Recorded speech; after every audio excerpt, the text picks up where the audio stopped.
Thanks, Chief.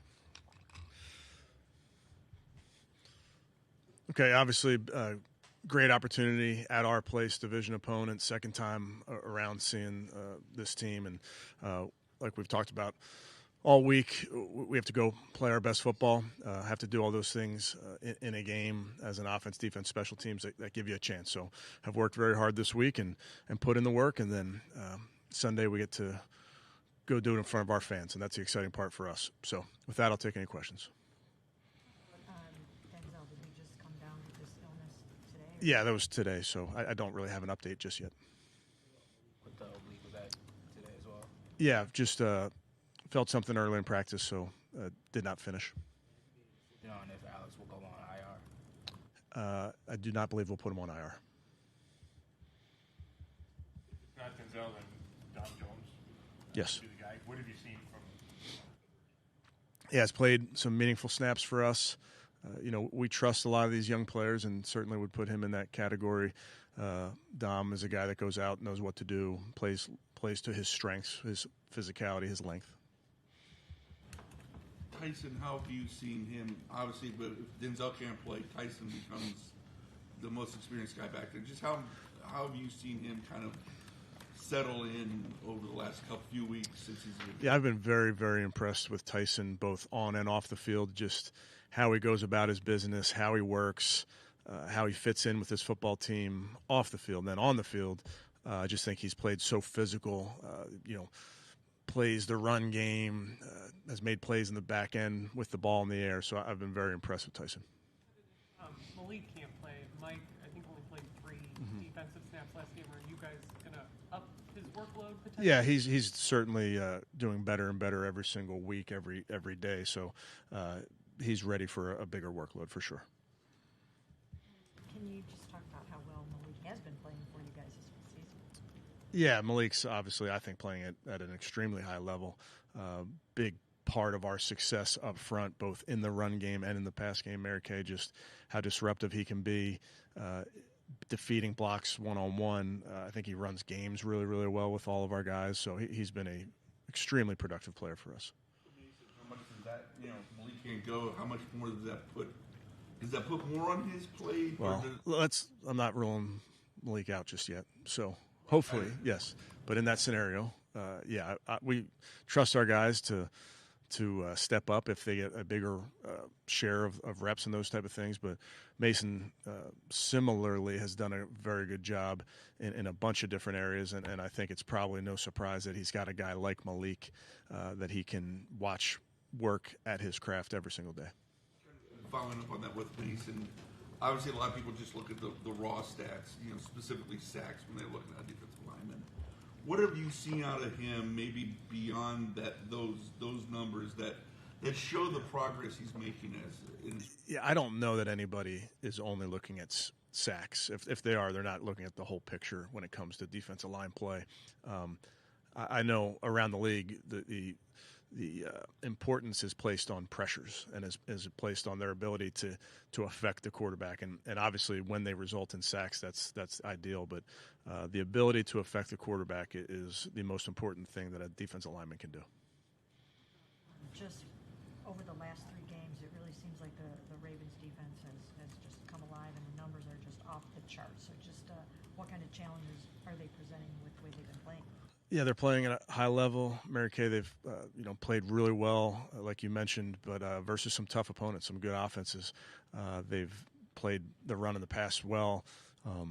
Good players throughout all 3 levels of the defense. I think they're doing a nice job.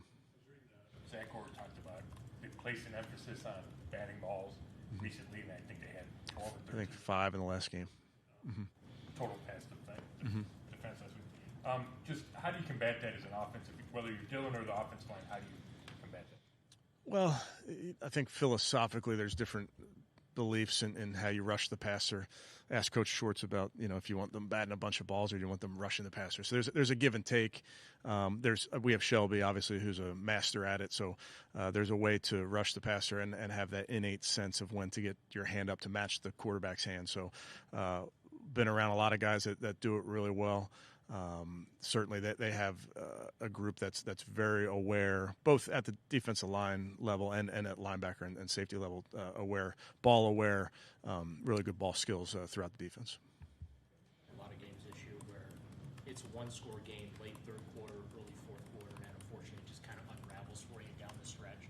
First Baltimore game is a prime example of that. Yep.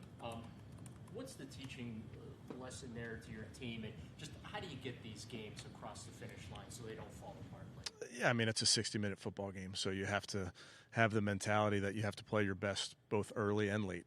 You're right. In the last game, we did not play well in any facet, especially late, and that's a huge point of emphasis, is playing as a team, and our offense and our defense and our special teams feeding off of each other and playing complementary ball.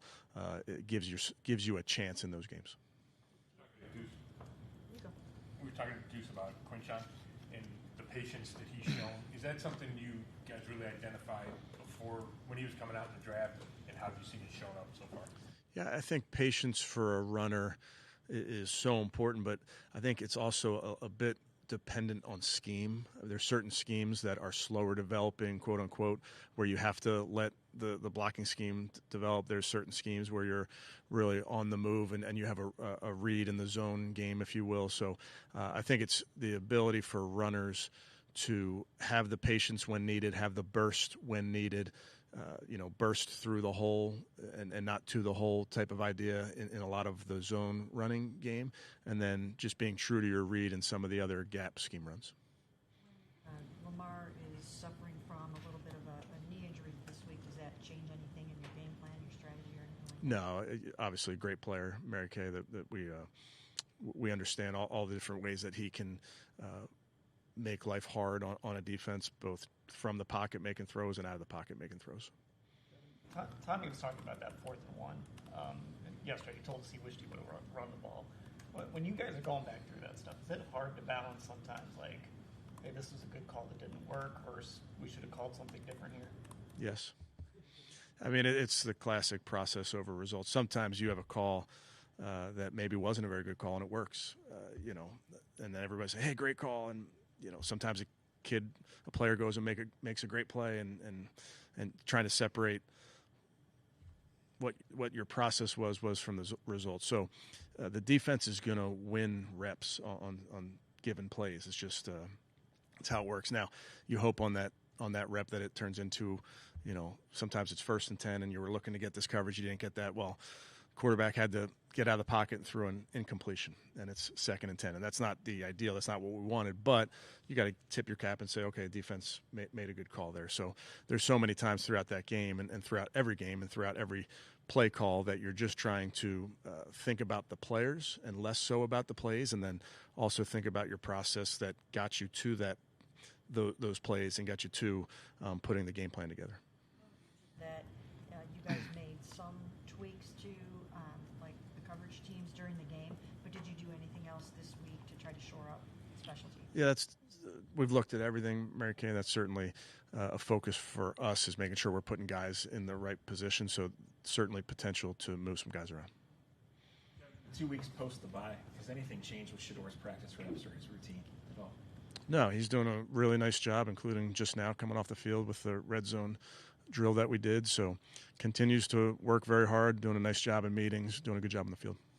Alluded to the red zone drill. Is it like the post-practice with Yes. the developmental guys? Okay. Mm-hmm. And then I guess, have you always done that in years past? No. Okay, so is that kind of unique to a team that has like 14 rookies? Or For sure, yeah. I mean, going back to the spring, we've done a lot of things that we really hadn't done before because you have so many rookies. You have 2 rookie quarterbacks. You're trying to maximize every minute you have out there. So certainly throughout this season, we've tried to be extremely intentional about development of our players. We've done individual periods on Mondays and Saturdays, which we haven't done before, for players that didn't play in the game.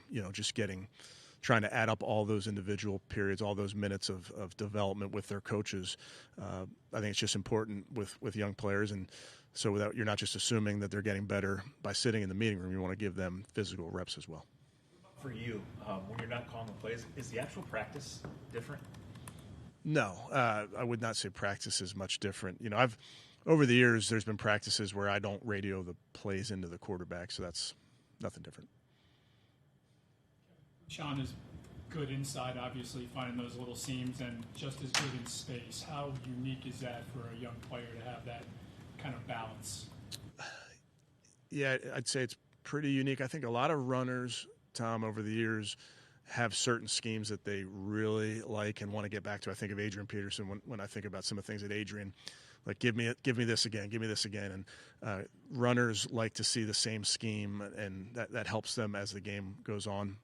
I think Q definitely has run schemes that he likes a lot, but I don't think there's limitations in any way to the type of scheme that you run with him. So to your point, whether it's a inside zone or a wide zone or a gap scheme or a toss scheme, I think he's has the ability to run all of those, and as a young player, I think is open to running all of those. But as he gets more reps and we get more reps around him, you certainly find the run schemes that he really wants to lean into, and Tommy and the staff have done a nice job already of identifying those.